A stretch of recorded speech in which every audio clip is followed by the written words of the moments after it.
Xalq deputatlari Namangan viloyat kengashi doimiy komissiyalarining navbatdagi yig'ilishlari bo'lib o'tdi. Unda jinoyatchilikni oldini olish, inson huquqlari va erkinliklarini qonuniy himoya qilish, viloyat byudjetining qo'shimcha manbalari hisobidan mablag'larni yo'naltirish hamda kambag'allikni qisqartirish kabi muhim masalalar atroflicha muhokama qilindi. Tafsilotlar hozirgi lavhamizda.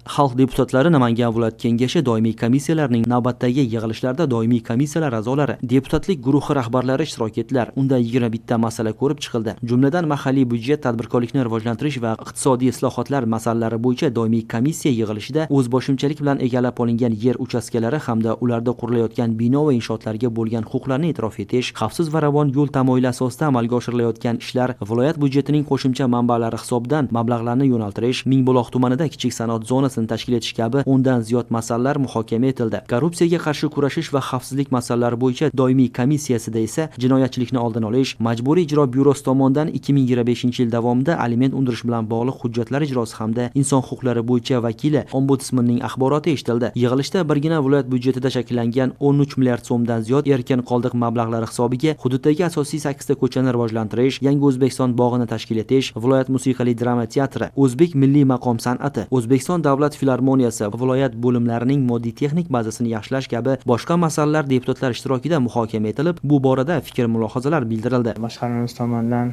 taqdim etilgan 4 ta masalani ko'rib chiqdik. Birinchi masala bu Namangan viloyatining mahalliy byudjetini 2026-yil 1-yanvar holatiga shakllangan erkin qoldiq mablag'lar hisobidan viloyatning ijtimoiy-iqtisodiy rivojlantirish dasturlari doirasida mablag'lar ajratish bo'yicha qaror loyihamiz taqdim etilgan. Bundan tashqari O'zbekiston Respublikasi Prezidentining va Vazirlar Mahkamasining dasturlari doirasida ajratilgan mablag'lar hisobidan hisob qilingan mablag'larni infratuzilma yaxshilash xarajatlari uchun yo'naltirish nazarda tutilgan qaror loyihasini taqdim etdik. Xizmat dasturini tasdiqlash bo'yicha qaror loyihasi taqdim etildi. Doimiy komissiyada bugungi masalalarimiz ko'rib chiqildi. Deputatlar tomonidan ijobiy xulosalar berildi va keyingi sessiya kun tartibiga kiritilishi bo'yicha qaror qabul qilindi. Korrupsiyaga qarshi kurashish va xavfsizlik masalalari bo'yicha doimiy komissiya yig'ilishida ta'kidlanganidek, joriy yilning shu kunga qadar viloyat ichki ishlar boshqarmasi va uning hududiy bo'limlari tomonidan viloyatdagi 754 ta mahallaning 620 tasida jinoyatlar sodir etilishiga yo'l qo'yilmagani to'g'risida ma'lumot berildi. Og'ir toifadagi 2594 nafar yosh, 301 nafar huquq-tartibot va mudofaa organlari rahbarlariga biriktirilgani ta'kidlandi. Majburiy ijro byurosi, viloyat boshqarmasi va uning hududiy bo'limlari tomonidan esa o'tgan yilda sud va boshqa organlar hujjatlarini ijro etish borasida jami 614 mingta ish ijrosi ta'minlangani hududlar kesimida tahlil etildi. Davlat foydasiga 996.9 milliard so'mlik undiruvlar amalga oshirilgani, ijtimoiy daftarlarga 115 milliard so'm yo'naltirilgani aytib o'tildi. Ombudsmanning viloyatdagi mintaqaviy vakiliga 2025 yilda 380 ta murojaatlar kelib tushgan. Shundan 167 tasi yoki 43.9% ijobiy hal etilishiga erishilgan. 202 tasi bo'yicha huquqiy tushuntirishlar berilgan. 11 tasi nazoratga olingani ta'kidlanib, olib borilayotgan har bir ish yo'nalishlari bo'yicha tahlil etildi.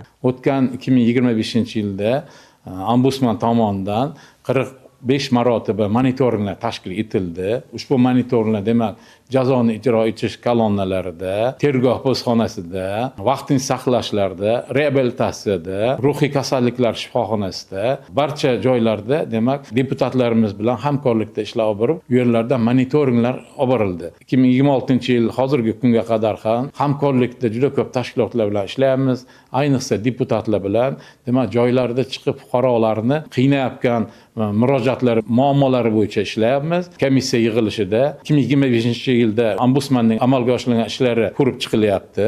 Navbatdagi sessiyada qilingan ishlar taqdim etiladi. Yig'ilish yakunida xalq deputatlari Namangan viloyat kengashining doimiy komissiyalarining qarorlari qabul qilindi va navbatdagi sessiya kun tartibiga kiritiladigan har bir masala yuzasidan xulosalar tayyorlandi.